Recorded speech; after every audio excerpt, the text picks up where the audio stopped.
कोलोसियों की किताब 3:15। हालेलुया। मसीह की शांति, मेरे पीछे बोलो, मसीह की शांति जो परमेश्वर की शांति है। बोलो हालेलुया। और सुने ध्यान से, मसीह की शांति जो परमेश्वर की शांति है, परमेश्वर आपको अपनी शांति देना चाहता है। और जब परमेश्वर की शांति आपके जीवन में आएगी ना, परमेश्वर की दी हुई शांति, तो आपके पास कोई दुख, कोई चिंता, कोई तकलीफ, कोई प्रॉब्लम, कोई समस्या नहीं होगी। आमीन। परमेश्वर आपको अपनी शांति देना चाहते हैं, क्योंकि आप अपनी शांति के चक्कर में परमेश्वर की शांति को भूल गए हैं। आप अपनी शांति को ही समझते हैं शायद यही सब कुछ है, लेकिन उससे भी बड़ी शांति जो परमेश्वर की शांति है वो आपको देना चाहते हैं, जिसमें आनंद ही आनंद है, जिसमें अच्छी सेहत है, जिसमें मान सम्मान धन दौलत सब कुछ है। चिंता, टेंशन, बीमारी दूर दूर तक नहीं है। आमीन।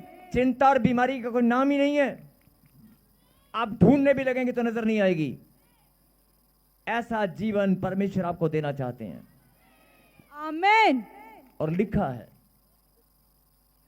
जिसके लिए, मेरे पीछे बोलो, जिसके लिए तुम एक देह होकर बुलाए भी गए हो। एक देह का मतलब है जिसके लिए, किसके लिए? वो शांति जो परमेश्वर तुम्हें देना चाहता है, वो शांति जो परमेश्वर देना चाहते हैं, उसके लिए तुम एक देह होकर। आप सब लोग शरीर से यहां पर इकट्ठा हैं। अगर आपका मन एक हो जाए और परमेश्वर की संगति में आप, प्रभु ने कहा कलीसिया मेरी देह और अंग है, अगर आप कलीसिया बन के बैठोगे तो एक देह होगे कि नहीं? आत्मा में जब हम एक हो जाएंगे तो लिखा, तुम्हें एक देह होकर बुलाए भी गए हो। लाखों की भीड़ में से परमेश्वर ने आपको चुन चुन कर इकट्ठा किया। लिखा, तुम एक देह होकर, फिर से कहें, एक देह होकर मतलब एक शरीर बनकर। अब कईयों को हो सकता है समझ में नहीं आ रहा होगा, मैं रिपीट कर रहा हूं, जरा सुनना ध्यान से। पीछे वाले, मसीह की शांति जिसके लिए तुम एक देह होकर बुलाए गए हो, मतलब ऐसी शांति जो परमेश्वर की शांति है, जिसके लिए, उस शांति के लिए, वो शांति मिलती वहां पर है जहां एक देह हो जाती है। जहां एक देह नहीं होती वहां नहीं मिलेगी। अगर आप 4 लोग या 5 लोग घर में बैठकर भी एक मन हो जाएंगे तो वहां भी आपकी एक देह हो जाएगी। आप जिस बिजनेस में, जिस कारोबार में, अगर आप कंपनी में 50 लोग काम करते हैं, अगर आपके बिजनेस में 10 लोग काम करते हैं तो 10 के 10 विचार और मन एक हो जाएगा तो वहां भी आप एक देह हो जाओगे। आपका सारा स्टाफ एक मन हो जाएगा तो एक देह हो जाएंगे। और जब जहां एक देह हो जाती है वहां मसीह की शांति उतर आती है। आमीन। आप मेरी बात समझ रहे हैं? लिखा है, मसीह की शांति जिसके लिए, किसके लिए? मसीह की शांति के लिए। किसके लिए? मसीह की शांति के लिए। मसीह की शांति जिसके लिए तुम एक देह होकर बुलाए गए हो। मसीह की शांति जिसके लिए तुम एक देह होकर बुलाए गए हो। लास्ट दोबारा सुनना। हाँ जी, सब यहीं पर हैं? यस। पीछे वाले, दाएं वाले, ऑनलाइन वाले सब यहीं पर हैं? हाँ जी, सब यहीं पर हैं। मसीह की शांति जिसके लिए तुम एक देह होकर बुलाए भी गए हो, तुम्हारे हृदय में राज्य करे। हालेलुया। तुम्हारे हृदय में राज्य करे। अभी आप कहेंगे ये राज्य कैसे करेंगे? अभी थोड़ी देर पहले आप बोल रहे थे मुझे बीमारी ने घेर रखा है, कर्जे ने घेर रखा है। अभी कर्जे ने आपके ऊपर राज किया हुआ था कि नहीं? परमेश्वर क्या चाहते हैं कि जो कर्जा, जो बीमारी, जो टेंशन, जो प्रॉब्लम, जो समस्या आपके शरीर में, आपके मन में, आपके जीवन में 10 साल से, 5 साल से अगर कोई बहन को बच्चा नहीं है तो बांझपन का श्राप उसका पीछा कर रहा है, तो वो बांझपन के श्राप ने उसके शरीर पर कब्जा किया हुआ है। बांझपन का श्राप उसके ऊपर राज कर रहा है। उसके हृदय में राज किसका चल रहा है? परमेश्वर आपको बताना चाहते हैं मसीह की शांति जिसके लिए तुम एक देह होकर बुलाए गए हो तुम्हारे हृदय में राज्य करे। मतलब तुम्हारे हृदय में सदा राज्य किसका होना चाहिए? मसीह की शांति का। तुम्हारे हृदय में राज्य किसका होना चाहिए? मसीह की शांति का। परमेश्वर की शांति का तुम्हारे हृदय में राज्य होना चाहिए। और राज्य किसका है? आपको बात समझ में आ रही है? मसीह की शांति तुम्हारे हृदय में राज्य होनी चाहिए, पर यह परमेश्वर की इच्छा है। लेकिन थोड़ी देर पहले अभी आप बोल रहे थे कर्जा है। अब ध्यान से सुनना, एक मिनट। एक भाई को एक फोन आता है और वो फोन अचानक से बोलता है, बात सुन ध्यान से, मुझे कल शाम 5 बजे तक का टाइम है, अगर तूने मेरे पैसे नहीं दिए, अगर तूने मुझे कल पैसे नहीं दिए तो मैं तेरी वो हालत करूंगा, मैं तुझे समाज में ऐसा कर दूंगा, तुझे अपमान कर दूंगा, ये कर दूंगा, वो कर दूंगा, तेरे मकान को कब्जा कर, कुछ भी। आप बताएं, एक रात पहले उसने फोन किया कि तेरे पास 24 घंटे का टाइम है, तो अगले 12 घंटे या 24 घंटे वो कैसे बिताएगा? उसके हृदय में, उसके मन में क्या चल रहा होगा? टेंशन। उसके मन में क्या चल रहा होगा? कर्जा। उसके मन में क्या चलेगा? कर्जा, चिंता, टेंशन। तो उसके हृदय में किसका राज्य चल रहा है?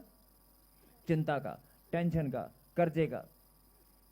यही बात परमेश्वर तुम्हें समझाना चाहते हैं। जब कोई बीमारी सामने आती है तो बीमारी मन में बार बार ख्याल, अगर डॉक्टर बोल दे तेरी मां, तेरा भाई कैंसर, तो मन में क्या चलेगा? Cancer, cancer, cancer. अगर किसी को पता चल जाए तुझे HIV है, तो उसके दिलो दिमाग में, उसके सोच विचार में, उसके दिमाग में, उसके हृदय में क्या चलेगा?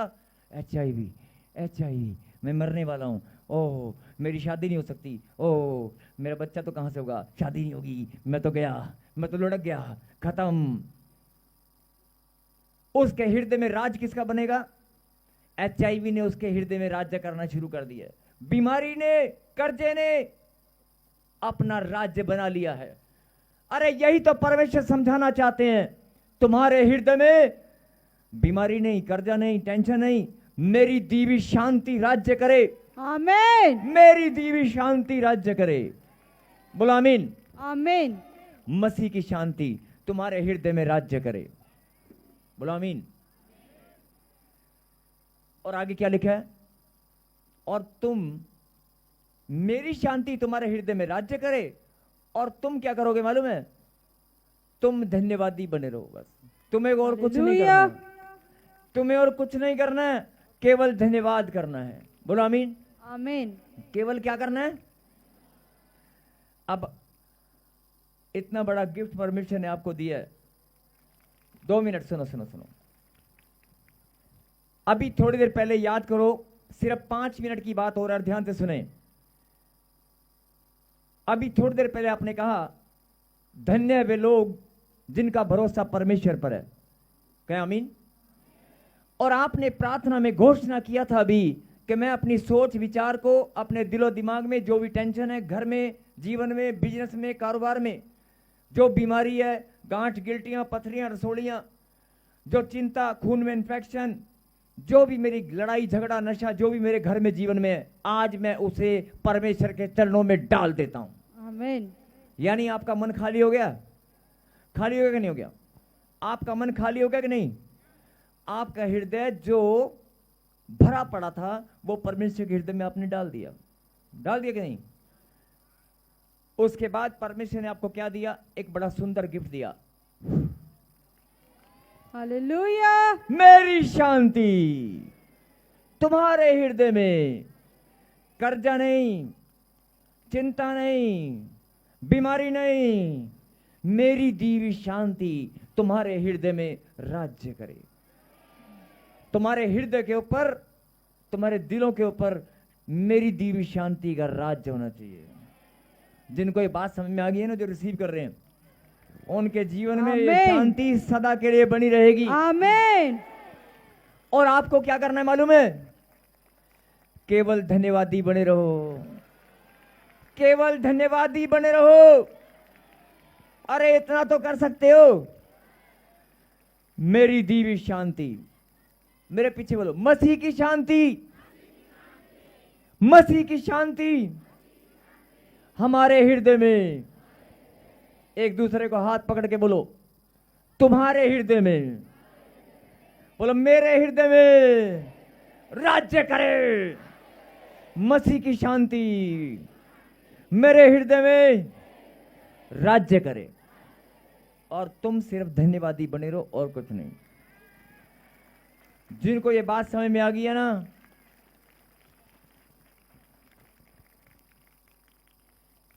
मसीह की शांति जिसके लिए, मतलब ऐसी शांति जिसके लिए तुम एक देह होकर बुलाए भी गए हो। अब बताओ किसने बुलाया? परमेश्वर ने बुलाया कि नहीं? एक देह होकर बुलाए भी गए हो। हिंदुस्तान के कोने कोने से परमेश्वर ने आपको बुलाया कि नहीं? चर्च बहुत हैं, प्रभु के दास बहुत हैं, लेकिन आपका आत्मा, आपका हृदय किसने खींच कर बुलाया? अपनी बुलाहट समझ में आ रही है? अपना चुना जाना समझ में आ रहा है? किस लिए? जिसके लिए। किसके लिए? मसीह की शांति। मसीह की शांति जिसके लिए तुम एक देह होकर बुलाए भी गए हो। आपके घर में कोई लड़ाई झगड़ा नहीं होगा। आपके घर में अगर ये वचन आपको याद रहेगा, आपके वचन आपके अंदर मनन करते रहेंगे, हर टाइम आपको ये ध्यान रहेगा कि नहीं नहीं, मेरे हृदय में मसीह की शांति राज्य करेगी। आप इस वचन को हथियार बनाकर हर चीज को उखाड़ कर फेंक सकते हैं। वैसे तो प्रभु ने आज सब कुछ खाली कर दिया है, आपका जीवन नया हो चुका है। आमीन। और जो वचन के हथियार से लड़ना जानते हैं वो दुनिया के सबसे बड़े योद्धा हैं। आमीन। दुनिया में सबसे बड़े योद्धा में गिनती आती है उनकी। मसीह की शांति जिसके लिए तुम एक देह होकर बुलाए भी गए हो, तुम्हारे हृदय में राज्य करे और तुम धन्यवादी बने रहो, बस। आमीन। अब धन्यवाद कैसे करना है? जिनको ये वचन ग्रहण कर लिया है, घर जाकर केवल एक उपवास, आधे दिन का करो, 2 घंटे का करो, पूरे दिन का करो, लेकिन पूरे परिवार के साथ, आनंद के साथ, शांति के साथ, प्रेम के साथ, मुस्कुराते हुए, वचन को पढ़ते हुए, एक दूसरे के साथ हाथ मिलाते हुए, एक दूसरे का खाना खाते हुए, समझ मेरी बात, एक दूसरे के साथ उपवास खोलते हुए, ऐसा उपवास जिसमें धन्यवाद परमेश्वर को नजर आए कि वाकई इस परिवार ने सच्चे मन से मुझे धन्यवाद किया है। तुम केवल धन्यवादी बने रहो, परमेश्वर को कुछ नहीं चाहिए और तुम केवल धन्यवादी बने रहो। क्या तुम इतना कर सकते हो? तो मसीह की शांति तुम्हारे हृदय में राज्य करेगी। आमीन। जो अपनी शांति को रिसीव कर रहे हैं वो ताली बजाकर धन्यवाद कर रहे हैं।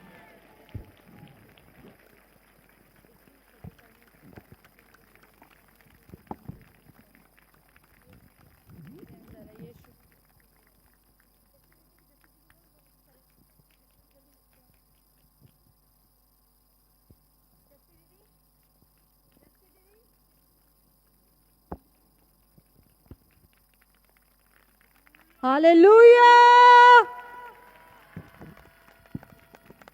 मसीह की शांति, मसीह की शांति, मसीह की शांति, परमेश्वर की शांति मेरे हृदय में राज्य करे, राज्य करे।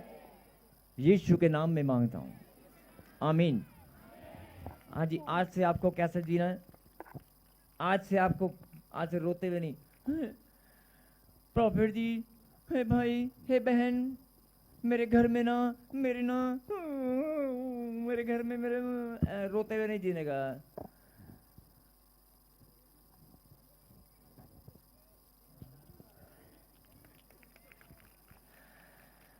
अरे आप मसीह की शांति आज लेकर जाओ, जो दुनिया का सबसे बड़ा तोहफा है। ऐसा गिफ्ट कोई ना दे सकता है, ना कहीं से मिल सकता है, केवल परमेश्वर ही है जो तुम्हें अपनी शांति दे सकते हैं। मसीह की शांति किसके हृदय में राज्य करेगी? मेरे हृदय में। यस, जब आप ऐसे बोलोगे ना, शैतान डर के भाग जाएगा, बीमारियां भाग जाएंगी, कर्जा भाग जाएगा, उसको पता चल जाएगा अरे किसी योद्धा ने मैदान जीत लिया है, किसी योद्धा ने जंग जीत ली है, अब राज्य किसी और का होगा, मेरा नहीं। वो अपने आप भाग जाएगा। नहीं, जो हारा हुआ है वो भागेगा। जिनको बात समझ आ गई तालीब जाकर धन्यवाद करें। सबको जय मसीह की। मैं जतिन बब्बर और आप देख रहे हैं मसीह परिवार चैनल। जैसे कि आप सब जानते हैं कि मैं इस चैनल पे प्रभु के अलग अलग दासों की वीडियोस डालता हूं, तो अगर आपको हमारा चैनल अच्छा लगता है तो आप इस चैनल को ज़्यादा से ज़्यादा सब्सक्राइब जरूर करें, ताकि आप प्रभु के वचन को सुन सके। वीडियोस को ज़्यादा से ज़्यादा शेयर करें, ताकि जिन लोगों तक वचन नहीं पहुंचा उन तक भी वचन पहुंच सके। सबको जय मसीह की। एक बार मैं आपसे दोबारा कहूँगा कि इस चैनल को सब्सक्राइब जरूर करें और वीडियोस को ज़्यादा से ज़्यादा शेयर करें। जय मसीह की।